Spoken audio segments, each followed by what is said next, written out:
অবৈধ। কবি সুকান্ত ভট্টাচার্য।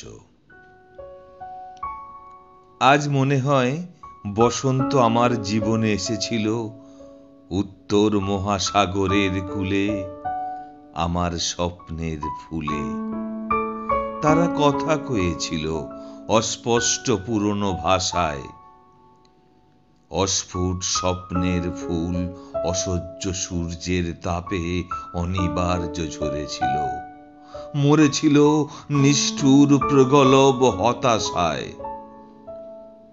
হঠাৎ চমকে ওঠা হাওয়া সেদিন আর নেই, নেই আর সূর্য বিকিরণ।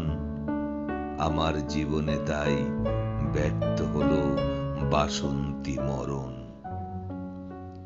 শুনিনি স্বপ্নের ডাক, থেকেছি আশ্চর্য নির্বাক, বিন্যস্ত করেছি প্রাণ বুভুক্ষার হাতে। সহসা একদিন আমার দরজায় নেমে এলো নিঃশব্দে উড়ন্ত গৃধিনীরা। সেই দিন বসন্তের পাখি উড়ে গেল যেখানে দিগন্ত ঘনায়িত।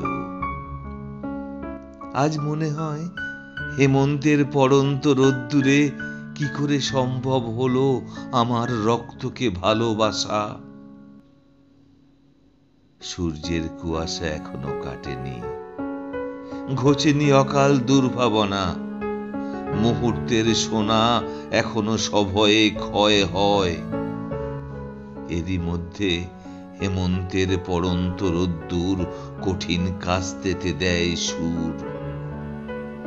অন্য মনে এ কি দুর্ঘটনা, হেমন্তেই বসন্তের প্রস্তাব রটনা।